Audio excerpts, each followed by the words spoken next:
بسم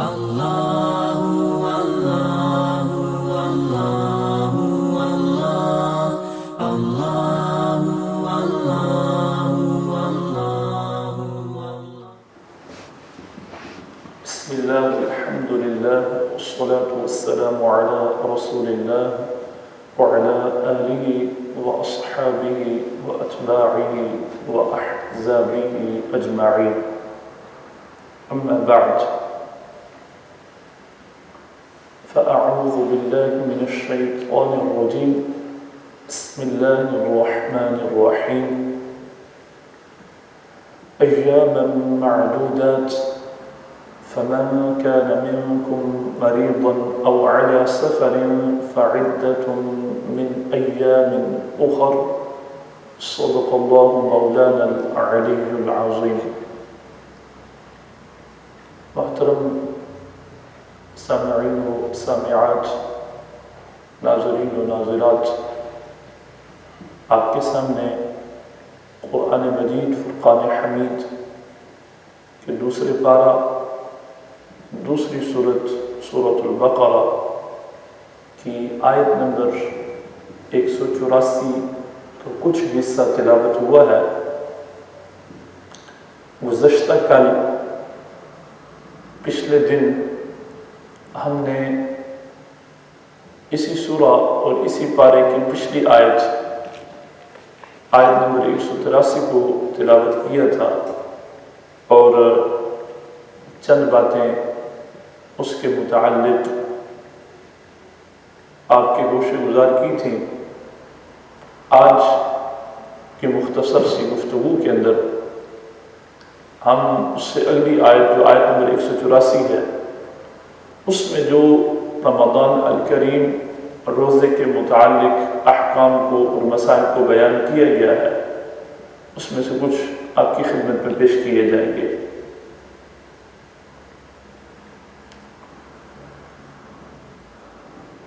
روزہ جو ہے، اس کا ذکر قرآن میں مختلف جگہوں میں آیا ہے۔ عربی لغت کے اندر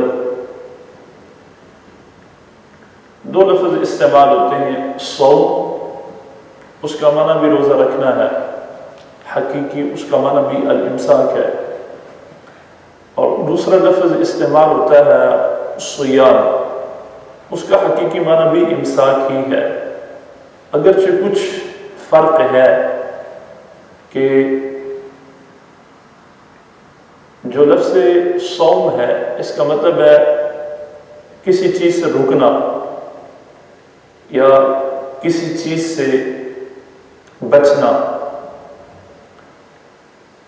تو ضروری نہیں ہے کہ جو صبح سے لے کر شام تک شرعی روزہ ہے اسی کا نام صوم ہو، بلکہ اگر کوئی بندہ کسی ایک چیز سے بھی رکنے کا ارادہ کر لے، کسی ایک چیز سے بھی رکنے کی نیت کر لے، تو اس کو بھی صوم کہا جائے گا۔ مثال کے طور پر سورہ مریم کے اندر اللہ تبارک و تعالی نے جناب سیدہ مریم علیہ السلام کے بارے میں فرمایا، جب ان کو حکم ہوا واپس اپنے علاقہ میں جانے کا، اپنے لوگوں میں، اپنی بستی میں، اپنی قوم میں واپس جانے کا، تو ظاہر ہے ان کے ہاں جناب سیدنا عیسیٰ علیہ السلام کی ولادت ہو چکی تھی، تو حضرت مریم علیہ السلام نے عرض کی، باری تعالیٰ کس طرح میں اپنے لوگوں کا سامنا کروں گی، کیا جواب میں ان کو دوں گی کہ میری گود کے اندر یہ شہزادہ کس طرح آیا؟ تو اللہ تبارک و تعالیٰ نے فرمایا کہ اگر کوئی بندہ آپ سے بات کرنے کی کوشش کرے تو آپ یوں کہیں، فقولی انی نذرت للرحمن صوما فلن اکلم اليوم انسیا، تو آپ ان کو یہ کہیں کہ میں نے الرحمن رب کے لیے نظر مانی ہے، کس چیز کی؟ صوما کی، خاموشی کی، خاموش رہنے کی، نہ حق بات سے یا حق بات سے کسی بھی طریقے سے اگر بندہ یہ ارادہ کر لے کہ نیت کر لے کہ میں گفتگو نہیں کروں گا، تو یہ بھی ایک قسم کا روزہ ہے، یہ بھی صوم ہے، اور قرآن نے اس کو صوم فرمایا ہے۔ یہ قرآن مجید کے اندر صرف ایک ہی مرتبہ یہ لفظ استعمال ہوا ہے، کلمہ استعمال ہوا ہے، اور وہ سورہ مریم کے اندر، سورہ پارے کے اندر استعمال ہوا ہے۔ اس کے علاوہ جو کلمہ صیام ہے یہ تقریباً 7 مرتبہ قرآن میں ذکر ہوا ہے، اور مختلف مواقع کے اوپر مختلف مقصد کے لیے استعمال ہوا ہے، کبھی کفارے کے لیے استعمال ہوا ہے، اور کبھی رمضان المبارک کے لیے استعمال ہوا ہے، جس طرح کی ان آیات کے اندر ہے۔ تو روزے کے متعلق قرآن کے اندر مختلف جگہ اللہ تبارک و تعالیٰ نے بیان فرمایا ہے، مگر جو روزہ رمضان الکریم کے ساتھ تعلق رکھتا ہے اس کا جو تفصیلی بیان آیا ہے احکام کے ساتھ اور مسائل کے ساتھ، وہ سورۃ البقرہ کی صرف انہی آیات کے اندر آیا ہے، اور یہ ٹوٹل 5 آیتیں ہیں۔ آیت نمبر 183، 184، 185، 186 اور 187، یہ 5 آیات ہیں، اور ان 5 آیتوں کے اندر جو درمیانی آیت ہے، 5 آیتیں ہیں، اور ان 5 آیتوں میں جو درمیانی آیت ہے، آیت نمبر 185، اس کے اندر ایک مطلق حکم بیان کیا گیا ہے۔ ہمارا ارادہ ہے کہ ہم تفصیل کے ساتھ ان 5 آیتوں کو آپ کے سامنے رکھیں، ان کے اندر جو مسائل ہیں وہ بھی رکھیں، اور جو رمضان کے متعلق مسائل احادیث کے اندر ہیں، کتب فقہ کے اندر ہیں، وہ بھی ترتیب کے ساتھ رکھیں۔ مگر انشاءاللہ یہ 5 آیتیں ترتیب کے ساتھ ہم آپ کے سامنے رکھیں گے، پھر وہ آیت بھی آ جائے گی، اس کے اندر پھر ہم تفصیل کے ساتھ یہ بیان کریں گے کہ جو آیت نمبر 185 ہے وہ روزے کے ساتھ بھی تعلق رکھتی ہے، رمضان کے ساتھ بھی تعلق رکھتی ہے، اور ویسے مسلمان کی عام زندگی کے ساتھ بھی تعلق رکھتی ہے، تو وہ معنی کے اعتبار سے مطلق ہے، خاص نہیں ہے صرف روزہ کے ساتھ یا رمضان کے ساتھ۔ یہ جو دوسری آیت مبارکہ ہے جو رمضان کے ساتھ یا روزوں کے ساتھ تعلق رکھتی ہے، اس کا جو ابتدائی حصہ ہم نے آپ کے سامنے تلاوت کیا، اس میں اللہ تبارک و تعالی نے فرمایا ایام معدودات، روزہ رکھنا اللہ کے لیے، فرمایا یہ ایام دن ہیں معدودات، گنے ہوئے، شمار کیے ہوئے یا مقرر کیے ہوئے، یعنی رمضان الکریم کے روزے، رمضان الکریم کے اندر بھوک اور پیاس کو برداشت کرنا، اللہ کے لیے روزہ رکھنا، فرمایا کہ یہ اتنا کوئی لمبا چوڑا تمہارے لیے پلان نہیں ہے، بلکہ یہ چند گنتی کے دن ہیں جن دنوں میں تم نے روزہ رکھنا ہے، چند گنتی کے دن ہیں جن میں تم اللہ کی رضا، اللہ کی خوشنودی اور دنیا اور آخرت کی برکتیں سمیٹ سکتے ہو۔ ویسے مفسرین کرام نے اس کے اور بھی بڑے خوبصورت معنی بیان کیے ہیں، بڑے خوبصورت رموز اور اشارات تفاسیر کے اندر بیان ہوئے۔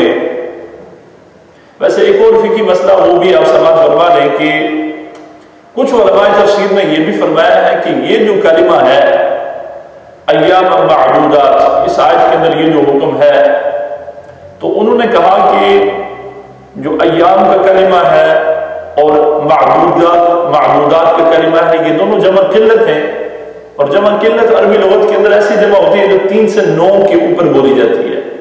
اگر کوئی نمبر 3 سے 9 کے درمیان ہو تو اس کے لیے پلورل عربی کے اندر جمع جو آتی ہے وہ جمع قلت کہلاتی ہے۔ اسمال جمع اس کو کہہ سکتے ہیں آپ، اسمال پلورل اس کو کہہ سکتے ہیں، یا لمیٹڈ پلورل آپ اس کو کہہ سکتے ہیں۔ اس کے اندر جو فگر بیان ہوتا ہے بٹوین 3 to 9 ہوتا ہے۔ تو علماء نے کہا کہ یہ جو آیت مبارکہ ہے اس کے اندر جو حکم ہے ایام معدودات، یہ ابروگیٹڈ ہے، یہ منسوخ ہے، کیونکہ ابتدائی اسلام کے اندر 3 روزے فرض تھے، جس طرح کہ ہم نے پہلے بھی بیان کیا کہ ایک رائے اور ایک قول یہ بھی ہے کہ پہلے لوگ بھی صرف 3 روزے مہینے کے اندر رکھتے تھے، ابتدائی اسلام کے اندر بھی 3 روزے فرض تھے۔ اور پھر رمضان الکریم کی جب فرضیت نازل ہوئی تو پھر وہ منسوخ ہو گئے۔ تو کچھ علماء کا یہ کہنا ہے چونکہ یہ 2 کلمے جمع قلت کے ہیں، 3 سے 9 کے درمیان بولے جاتے ہیں، اس لیے اس سے مراد 3 روزے ہیں، اور یہ حکم منسوخ ہو چکا ہے اگلی آیت سے، فَمَا شَهِدَ مِنْكُمُ الشَّهْرَ فَلْيَصُمْ۔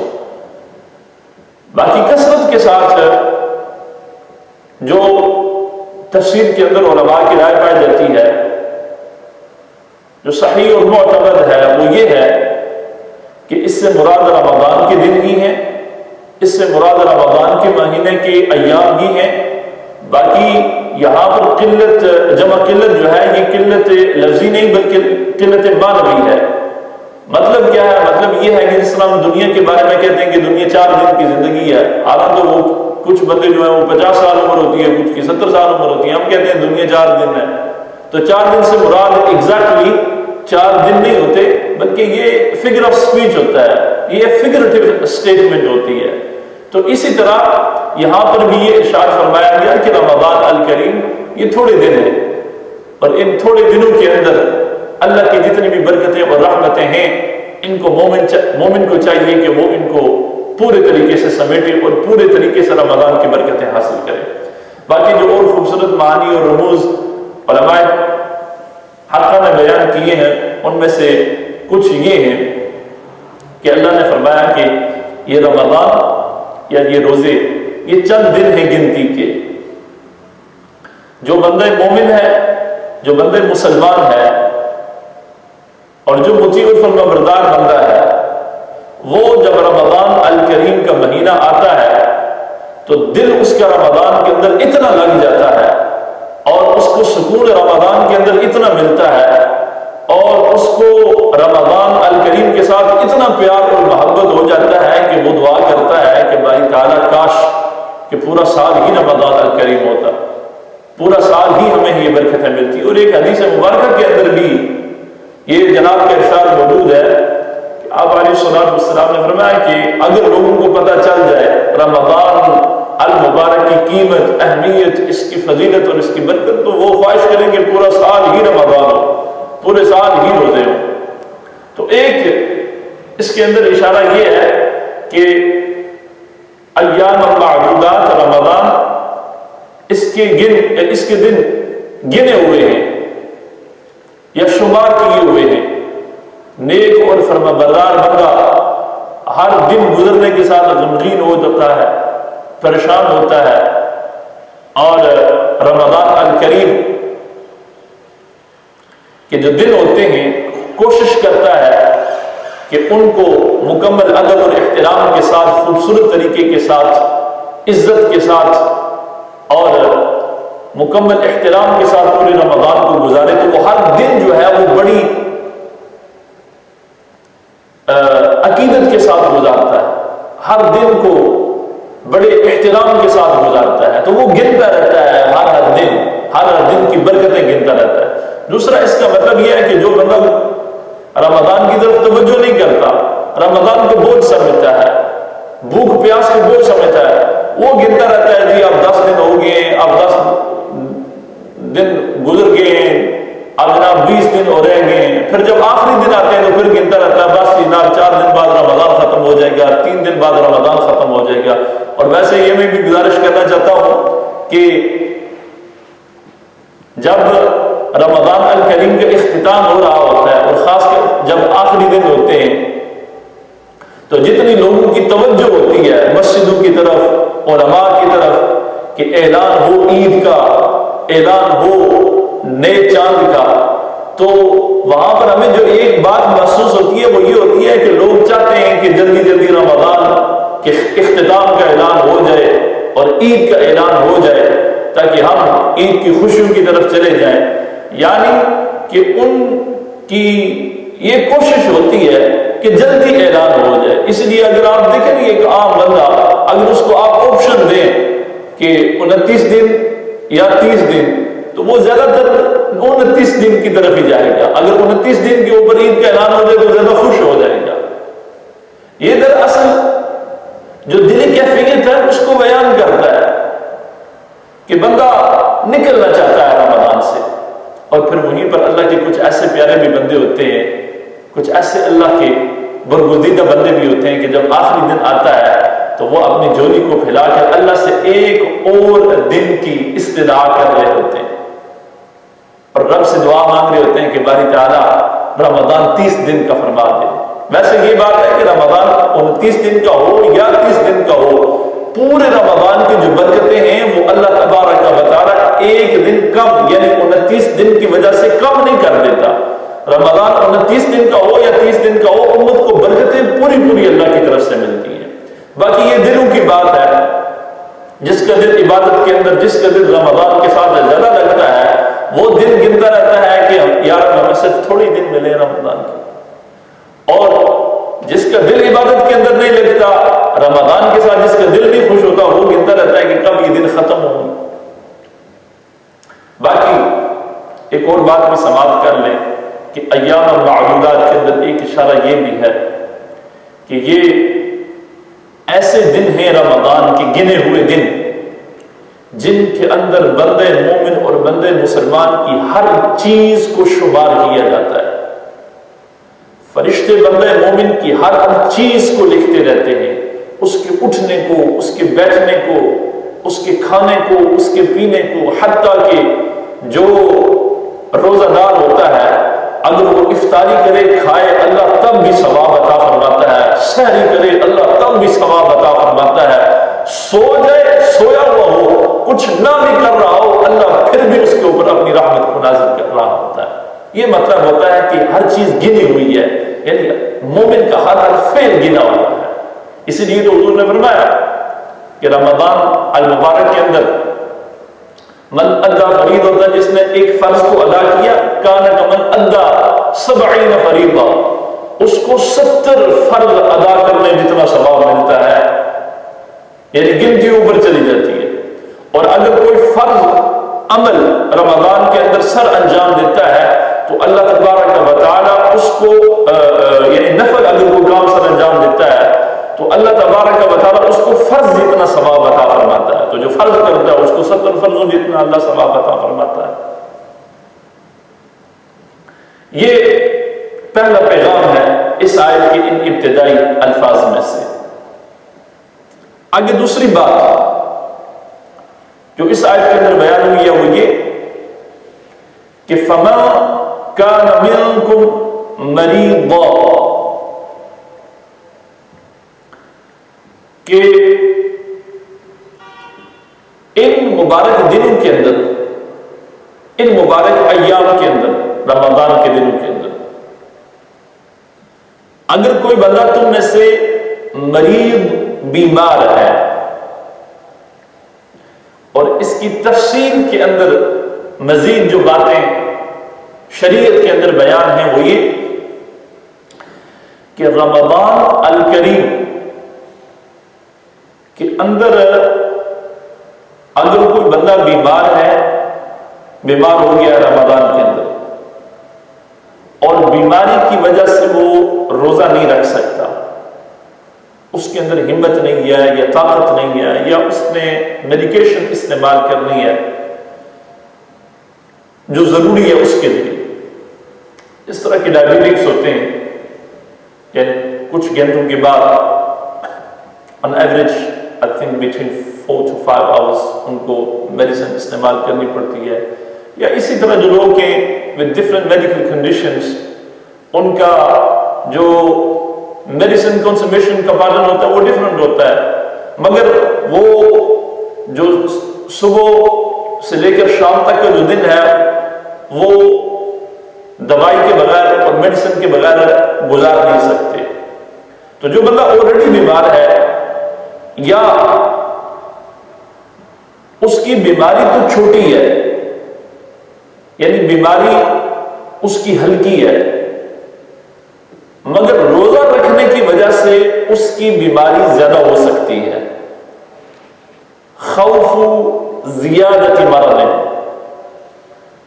ایک چیز ہے کہ بندہ اتنا بیمار ہے کہ روزہ رکھ ہی نہیں سکتا، ایک چیز یہ ہوگی، ون ٹائپ آف النس یہ ہوگی. دوسرا جو مریض ہے، سیکنڈ ٹائپ آف پیشنٹ، وہ یہ ہے کہ وہ بڑا مریض نہیں ہے، اس کی مرض زیادہ نہیں ہے، مگر اگر روزہ رکھے گا تو اس کی مرض کے اندر اضافہ ہو جائے گا. His illness will increase, there will be increase in his illness, and that will result his becoming serious in his illness. یہ دو ہو گئے مریض. تیسری قسم جو ہے مرض کی بیماری کی وہ یہ ہے کہ بندہ بیمار ہے اور مریض ہے اور روزہ رکھنے کی وجہ سے اس کی بیماری بڑھے گی نہیں. There won't be increase in his illness, rather his illness will be prolonged. There will be increase in length, not in severity, but in the length of illness there will be increase. If one person is to be cured within 3 days, generically speaking, if he will keep fast, then maybe his illness will be prolonged to 1 week or 2 weeks. And similarly, other examples can be taken into account. تو جو بندہ بیمار ہے مگر روزہ رکھ سکتا ہے، مگر روزہ رکھنے کی وجہ سے اس کی بیماری لمبی ہو جائے گی، تو ایسا مریض بھی. اور آخری جو بات ہے وہ یہ ہے کہ وہ بندہ جو ہے تو بالکل ٹھیک، فٹ اینڈ فائن ہے، مگر روزہ رکھنے کی وجہ سے بیمار ہو جائے گا. یہ فور ایگزامپل، یہ 4 میں نے مثالیں دے دی ہیں. I've given about 4 examples here. A person who is severely ill and he cannot keep a fast, he has to take medication, or he cannot stay away from food and drink for that period of time. So that's one normal ill person. Second type of ill person is that his illness is not severe, but if he will keep fast, then his illness will be increased. خوف زیادت مرض. 2 and third type of mareed or ill person is that he is not severely ill, but if he will keep fast, then his illness will be prolonged. These are the 3 types. Now the 4th type, that is a person is fully fit and fine, but if he will keep a fast, then he will fall ill. And how do we confirm that? The only confirmation or testification by a Muslim experienced doctor, when he verifies that, when he testifies that, or when he confirms that this person, if he will keep a fast, then he will become ill. He will become severely ill or seriously ill. Now these 4 types of people, یہ جو 4 قسم کے لوگ ہیں میں نے عرض کیا ہے، ان لوگوں کو اجازت ہے شریعت کے اندر کہ وہ رمضان الکریم کے روزے کو افطار کر دے. اور یہ ساری چیزیں جتنی بھی ہیں اس آیت مبارکہ کی حصہ کی روشنی سے علماء فقہ نے، فقہاء نے اخذ کی ہیں، اور اس کے ساتھ ساتھ باقی جو احادیث مبارکہ ہیں وہاں سے اخذ کی ہیں. تو قرآن مجید نے فرمایا کہ فَمَا كَانَ مِنْكُمْ مَرِيضًا، وہ بندہ تم میں سے جو مریض ہے، بیمار ہے. اب بیماری کے اندر جتنی بھی میں نے تفصیل بیان کی ہے، اب آپ اس کو ذہن میں رکھیں. ہمارے پاس بہت سارے سوالات آتے رہتے ہیں، جو ڈائبیٹک ہیں یا کسی اور بیماری کے اندر they have chronic illness, they have terminal illnesses, and like this, all them brothers and sisters who become quite concerned about the fast every single time when Ramadan al-Kareem comes. This expresses their feeling for Ramadan al-Kareem. They want to be part of Ramadan one or the other way, but because of the illness, they are in a situation that they cannot keep fast, and they are always looking for answers to their questions. So the answer to their question is that if they are ill, or if they fall in one of the 4 categories that I have mentioned, then they have permission to leave the fast. And what to do after that, we will discuss that later on inshallah. یہ ایک چیز clear ہو گئی ہے.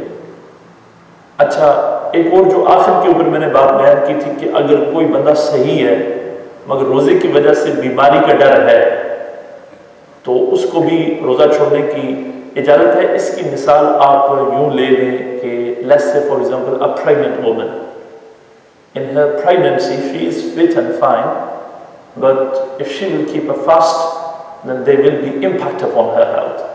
Or a mother who has given birth to a child and she is feeding milk to a child, and if she will keep a fast she won't be unable to do that. So even though she herself is fit and fine, but because of the health of a child and because of feeding milk to the child, she has to consummate food. She is also given exemption from keeping fast. جو عورتیں حاملہ ہوتی ہیں اگرچہ وہ ٹھیک ہوتی ہیں تندرست ہوتی ہیں مگر روزے کی وجہ سے ان کی صحت کے اوپر اثر پڑ سکتا ہے, یا وہ مائیں جن کے ہاں بچے کی ولادت رمضان الکریم سے صرف کچھ عرصہ پہلے یا رمضان الکریم کے اندر ان کے ہاں بچے کی ولادت ہوتی ہے یا بچی کی, اور وہ اس بچے یا بچی کو دودھ پلاتی ہیں, تو روزہ رکھنے کی وجہ سے دودھ پلانے کے اوپر اثر ہوگا جس کا نتیجہ بچے کے اوپر ہوگا, تو ایسی صورت کے اندر بھی ان کو استثناء دیا گیا ہے, وہ روزوں کو چھوڑ سکتی ہیں اور روزہ بعد میں قضا کر سکتی ہیں. ایک چیز یہ ہوگی. دوسری چیز او علی سفر, اگر تم میں سے کوئی سفر کے اوپر ہے, سفر کر رہا ہے, اور کون سا سفر؟ وہ سفر جو سفر شرعی کہلاتا ہے, جس کی مقدار اور جس کا ڈسٹنس 57 miles and above, 57 میل یا اس سے زیادہ کا جو سفر ہے, اور جو بندہ یہ سفر کر رہا ہے, یا یہ بندہ جو سفر میں ہے یہ کسی بھی جگہ 15 دن سے زیادہ ٹھہرنے کا ارادہ نہیں رکھتا, یعنی سفر کے اندر تو نہیں ہے, کسی جگہ پر ہے مگر وہاں پر اس نے 15 دن سے زیادہ ٹھہرنے کی نیت نہیں کی, یا وہ بندہ کہ جو ایک جگہ جا کر چند دن رکے گا پھر وہاں سے آگے کسی اور جگہ سفر کرے گا, ایسے بندے کے لیے بھی حکم یہ ہے کہ رمضان الکریم کا روزہ وہ افطار کر سکتا ہے, رمضان الکریم کا روزہ چھوڑ سکتا ہے, اور جب رمضان الکریم گزر جائے اور جب بھی اس کو موقع ملے تو پھر جو مریض ہوگا یا جو مسافر ہوگا, سفر کرنے والا ہوگا, ان دونوں کے لیے حکم یہ ہے کہ فَعِدَّةٌ مِّنْ أَيَّامٍ أُخَرَ, when after Ramadan al-Kareem, whenever they get opportunity, جب بھی ان کو موقع ملے تو انہوں نے پھر رمضان کے جتنے بھی روزے ان سے رہ گئے ہیں ان روزوں کی پھر انہوں نے قضا رمضان المبارک کے بعد کرنی ہے. All the number of fasts which were left by an ill person or by a traveler after Ramadan al-Kareem, whenever they get opportunity, they must make qada of them missed days within Ramadan al-Mubarak. Allah tabaraka wa ta'ala ہم سب کے روزوں کو قبول اور منظور فرمائے, روزہ رکھنے کی ہر مسلمان کو اللہ توفیق عطا فرمائے. جو کسی بھی طریقے سے روزہ نہیں رکھ سکتے, بیمار ہیں یا سفر کے اندر ہیں, سفر کے متعلق اور بھی چند مزید چیزیں ہیں جو ہم انشاءاللہ اگلے درس کے اندر بیان کریں گے. بیماری جو ہے, illness, and traveling, اس کے اندر کچھ فرق بھی ہے کہ if a person has even a fear, it has been tested by a doctor or verified by a doctor that there will be potentially increase in illness or he will become ill, he can leave fast. But in traveling, what we need to understand that if a person makes intention of traveling, with that he cannot abandon or leave fast, he is allowed to leave the fast when he is actually in traveling or when he is traveling. So there are a few different things regarding traveling which we will inshallah ta'ala cover in our tomorrow's talk inshallah ta'ala. سفر کے متعلق مزید چند باتیں ہیں جو ہم انشاءاللہ کل آپ کے سامنے رکھیں گے. اللہ تبارک و تعالی ہمارے اس درس کو اور اس مجلس کو اپنی بارگاہ میں مقبول و منظور فرمائے. کل 2 سوال ہمیں موصول ہوئے تھے. پہلا جو سوال تھا وہ یہ تھا کہ روزے کی حالت میں کیا ٹوتھ پیسٹ استعمال کرنے کی اجازت ہے. We received 2 questions yesterday. One of them was that during fasting is one allowed to use toothpaste. تو اس کا جواب یہ ہے کہ روزہ کی حالت کے اندر ٹوتھ پیسٹ کو استعمال کرنے سے پرہیز کیا جائے. روزے کی حالت کے اندر ٹوتھ پیسٹ استعمال کرنے کی وجہ سے منہ کے اندر پہلی تو بات ہے کہ ذائقہ آتا ہے ایک بات, اور بغیر کسی وجہ کی کوئی ذائقہ دار چیز منہ کے اندر رکھنا یہ مکروہ ہے ایک بات. دوسری بات یہ ہے کہ جو ٹوتھ پیسٹ ہوگا جس کو استعمال کیا جائے گا منہ کے اندر, تو اس کے جو ذرات ہیں یہ قوی اندیشہ ہے کہ وہ تھوک کے اندر شامل ہو کر حلق سے نیچے جا سکتے ہیں. اگرچہ بندہ بڑی کوشش کرتا ہے کہ پانی کے ساتھ کلی کر لے, مکمل خیال رکھے, اور ویسے میں جوازی طور پر یہ بیان کر رہا ہوں کہ اگر کوئی بندہ 100% مکمل یقین کے ساتھ, اعتماد کے ساتھ وہ اگر سمجھتا ہے کہ میں جو ٹوتھ پیسٹ استعمال کر رہا ہوں اس کو 100% میں اپنے منہ سے باہر نکال لوں گا, کوئی بھی ایک ذرہ بھی حلق سے نیچے نہیں جائے گا, تو پھر جائز ہے. مگر یہ ہے کہ یہ یاد رکھا جائے کہ اس کے اندر خطرہ زیادہ ہے, روزہ ٹوٹنے کا خطرہ ہے, روزہ ٹوٹنے کا اندیشہ ہے. وہ یہ کہ اگر اس ٹوتھ پیسٹ کا ایک بھی ذرہ گلے سے نیچے چلا گیا تو روزہ ایسی صورت کے اندر ٹوٹ جائے گا, ایک بات. اور دوسری بات یہ ہے کہ اگر کوئی ذرہ اس سے نیچے نہ بھی جائے پھر بھی کوئی بھی ذائقہ دار چیز منہ کے اندر روزے کی حالت میں رکھنا بغیر کسی عذر کے اور کسی ضرورت شرعی کے یہ مکروہ ہے. The answer to that question was that first of all we need to understand regarding toothpaste that it has taste, and anything which has taste to place within mouth during fast without need, which is necessary, without necessary need, it is makruh. That's the first thing that we need to understand. So using toothpaste here, that will be makruh, bare minimum. It will be disliked. Second thing is that when a person will use the toothpaste during fast, then micro bits of that toothpaste, there are heavy chances that they will mix in the saliva and then they will be swallowed by the person. There are heavy chances. So personally, I do not recommend anyone using toothpaste during fast. I highly do not recommend, I highly discourage brothers and sisters that do not use toothpaste during the state of fasting. Because even if small microbits mixed in saliva, if they are swallowed by the person and if they go down the throat, fast will become invalid and it will be broken.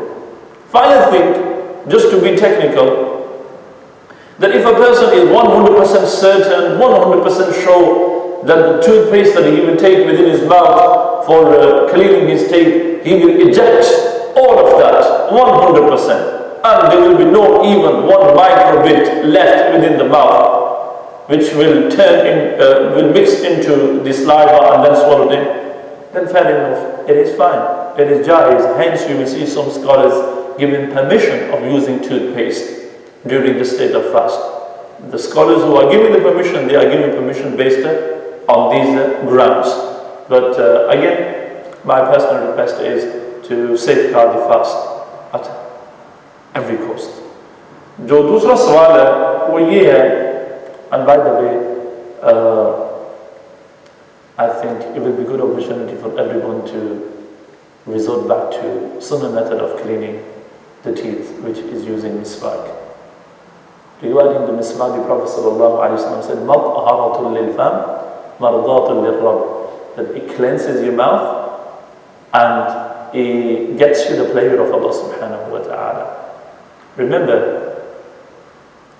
there are side effects. This is proven. There are side effects, even long-term side effects, for using toothpaste. And wallahi al-azim, there is not even a single side effect using miswak. If you are in habit of using toothpaste habitually, if you do not use it for one day, mouth will leave bad smell.